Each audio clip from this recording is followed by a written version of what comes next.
Hello everyone, সবাইকে welcome, সবাইকে good morning. তোমরা সবাই কেমন আছো? আশা করি ভালো আছো। আমিও আজকে ভালো আছি। কিছুদিন ধরে এত গরম, বাপরে বাপ। আমাদের এখানে যারা যারা আসাম থেকে দেখছো তারা অবশ্যই জানো, বলতে হবে না যে গরম কীরকম লেভেলের ছিল। মানে এতদিন আমরা বৃষ্টিতে থাকার পর না, হঠাৎ করে যখন গরমটা আসলো, মানে সহ্যর বাইরে গরম ছিল। মানে বাড়িতে ফ্যান চালিয়ে থাকা যাচ্ছে না, বাইরে বসা যাচ্ছে না, ঘরের ভিতরে থাকা যাচ্ছে না। মানে দিনগুলি যে কিভাবে যে পার করেছি ভগবান জানে। আজকে বলবো না যে গরম নেই, গরম আছে, বাট বৃষ্টিও নেই, গরমও নেই, ঠান্ডাও নেই, মানে কিছু একটা মিক্সড। আজকে একটা সহ্য হয়ে গেছে, কিন্তু কিছুদিনেরটা যে সহ্য হচ্ছে না। মানে সকাল 4টার সময় তুমি চোখ খোলো, একদম মানে দুপুর 12টার মতন গরম রৌদ্র, আর তুমি 8টায় চোখ খুললে তো সেম, ভাবো কি দেখবে। আর তো এরকম কিছুদিন এত অসুবিধা করার পর ভাবলাম আজকের দিনটা যখন ঠান্ডা আছে, তো তোমাদের সাথে একটা ভিডিও শেয়ার করি। কিছুদিন ধরে শেয়ার করার মতন অবস্থায় ছিলাম না। ফোন আমি এনি টাইম একটা তাওয়াল ভিজিয়ে ওটার উপরে ফোন রেখেছি। ফোন এতটাই হিট হচ্ছিল, তো বুঝতেই পারছো। আইফোন তো ঠিকই আছে, গরম থাকে। নর্মাল ফোন যে অ্যান্ড্রয়েড ফোনগুলি, ওটাও এত গরম। আমি তাওয়াল ভিজিয়ে ভিজিয়ে রেখেছি, ভাবতে পারো তাহলে কতটাই গরম। আর আমাদের এখানে রাস্তা বানানোর জন্য যে গাছটা সব কিছু কেটে দিয়েছে, এই সাইডের জানলাটাতে দেখছো, এই সাইডের জানলা আমি খুলতে পারছিলাম না রৌদ্রুর জন্য। আর কাজও হচ্ছিল, তো কিছুদিন ধরে কিছু ছাপা টাপা করা হচ্ছিল না। তো মা বললো এখন তো ওই সাইডে ওই দেখছো সিধা ওই সাইডে কাজ হচ্ছে, তো মা বললো যতটুকু আমি পারি করে দিই। তো একটা মামা আছে, মামাকে বলা হয়েছে, তো মা বললো আমার সহ্য হচ্ছে না, আমি করে দিই। আমি বললাম ঠিক আছে, যতটুকু পারো করো, আমার দ্বারা তো উপায় নিবে, আমি পারবো না।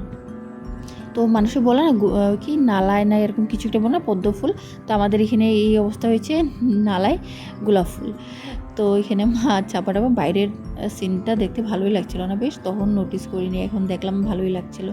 তো এখানে কেউ ম্যাগি খাবে না, আর আজকে মঙ্গলবার, পেঁয়াজ টিয়াজ দেওয়া হবে না। তো আমি বললাম ঠিক আছে, নর্মালি ম্যাগি করে দাও, আমি অতটুকুই খেয়ে নেব। তো এরকম ম্যাগিও আমার ভালো লাগে। সবজি আগে ছিল না, যার জন্য করা হয়নি। পরে দিয়ে সবজি আনলো, তখন আর ম্যাগি খাওয়া তো হয়ে গেছে। তো এখানে মা রান্নাবান্না করার জন্য সব কিছু ধুয়ে টুয়ে সব কিছু নিচ্ছে। কতবার যে মঙ্গলবার দিন মায় ধুয়ে নেয়, মা ভাবে যে বোনু ভালো করে ধুয়েছে কি না, তার জন্য মা গিয়ে আবার দুবার ধুয়ে নেয়।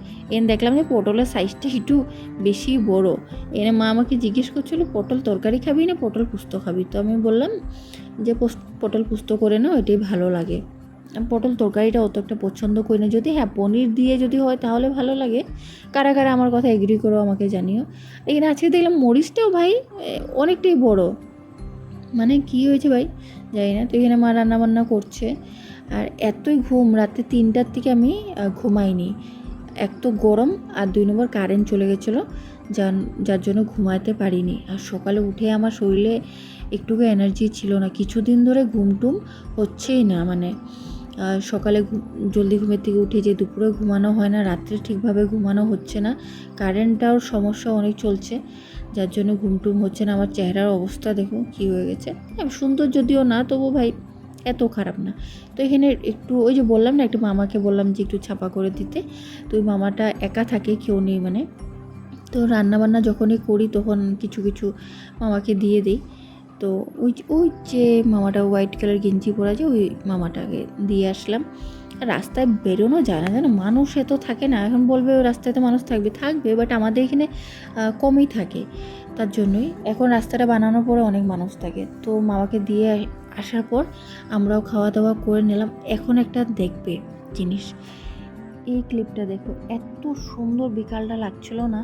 আমি দিদিকে খুব মিস করছিলাম, যদি ও থাকতো তাহলে আমি গিয়ে কিছুটা ফটো ক্লিক করে আসতাম, কেন ও ফটো তোলাটাই পছন্দ করি, আমি অন্য কারোটা পছন্দ করি না।